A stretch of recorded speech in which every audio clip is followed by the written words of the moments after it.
नमस्कार दोस्तों, मैं प्रदीप आप लोगों के समक्ष सस्टेन रिलीज टैबलेट के डिजोल्यूशन के बारे में डिस्कशन करने के लिए एक बार फिर से उपस्थित हूँ। इस डिजोल्यूशन में हम बात करेंगे जो टर्मोलॉजी यूज करते हैं अकॉर्डिंग टू आईपी और यूएसपी वो क्या होता है, नंबर ऑफ टैबलेट कितने प्रयोग करते हैं या कैप्सूल कितने प्रयोग करते हैं एनालिसिस के लिए, और क्राइटेरिया क्या होती है डिफरेंट स्टेज में। तो सबसे पहले हम स्टार्ट करेंगे L1 स्टेज का। L1 स्टेज जो होता है हमारा इनिशियल स्टेज का जो डिजोल्यूशन हम लगाते हैं सस्टेन रिलीज में वह होता है, और इसमें नंबर ऑफ टैबलेट या कैप्सूल 6 प्रयोग करते हैं। इसकी जो लिमिट होती है, कोई भी इंडिविजुअल वैल्यू आपकी जो स्टेटेड रेंज दिए हुए हैं उससे आउटसाइड नहीं होनी चाहिए। और दूसरी पॉइंट है, इसमें कोई भी यूनिट आपकी फाइनल टेस्ट टाइम से कम नहीं होनी चाहिए। एग्जाम्पल के रूप में हम बताएंगे यहाँ पे, सपोज हमने कोई डिजोल्यूशन लगाया सस्टेन रिलीज टैबलेट का, 1 घंटा, 3 घंटा और 10 घंटे का उसका डिजोल्यूशन है। 1 घंटे की लिमिट है आपकी 15 से 30%, 3 घंटे की लिमिट है 30 से 50% और 10 घंटे की लिमिट है नॉट लेस देन 70%। तो इसमें बोल क्या रहा है, कोई भी इंडिविजुअल वैल्यू टैबलेट या कैप्सूल की आउटसाइड नहीं होनी चाहिए सभी स्टेटेड रेंज में। मतलब 1 घंटा और 3 घंटा का जो रिजल्ट लिमिट दिया हुआ है उससे कोई भी वैल्यू न ज़्यादा होनी चाहिए न ही कम होनी चाहिए।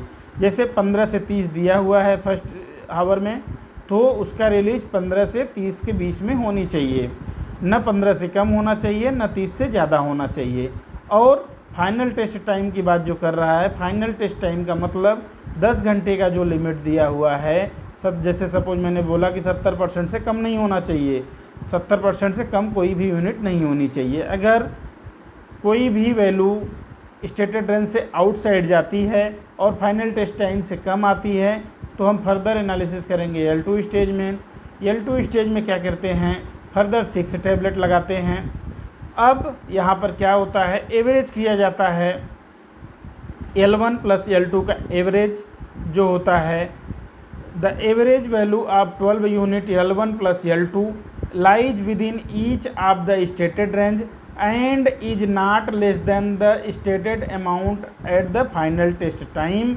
None is more than 10% of the label content outside each of the stated range and none is more than 10% of labeled content below the stated amount at the final test time। मतलब suppose मैं L2 stage में गया, 6 tablet का further dissolution लगाया। अब वहाँ पे average जो हम करेंगे L1 प्लस L2 का जो एवरेज करेंगे वो सभी स्टेटेड रेंज में लाइज करनी चाहिए और फाइनल टेस्ट टाइम से कम नहीं होना चाहिए। जो फाइनल टेस्ट टाइम का जो वैल्यू है उससे कम नहीं होना चाहिए। कोई भी वैल्यू 10% ज़्यादा नहीं हो सकती है सभी स्टेटेड रेंज में, और फाइनल टेस्ट टाइम से 10% कम नहीं हो सकती है, 10% से ज़्यादा कम नहीं हो सकती है। अगर यहाँ पर मैं एक अब उदाहरण लूँगा, बात कर रहा था जैसे मैंने 1 घंटे, 3 घंटे और 10 घंटे का जो डिस्कशन किया, उसमें 15 से 30 का लिमिट, 30 से 50 का लिमिट और नॉट लेस देन 70 का लिमिट मैंने बताया। अब क्या बोल रहा है, average of 12 unit L1 plus L2। Average जो है L1 और L2 का सभी स्टेटेड रेंज में मीट करनी चाहिए, लाइज करनी चाहिए, तथा जो फाइनल टेस्ट टाइम है नॉट लेस देन 70 जो मैंने बोला था उससे कम नहीं होना चाहिए एवरेज। फिर उसके बाद इसमें तीसरी पॉइंट क्या आती है, none is more than 10% label content outside of the stated range. कोई भी यूनिट आपकी 10% ज़्यादा नहीं हो सकती है सभी स्टेटेड रेंज में।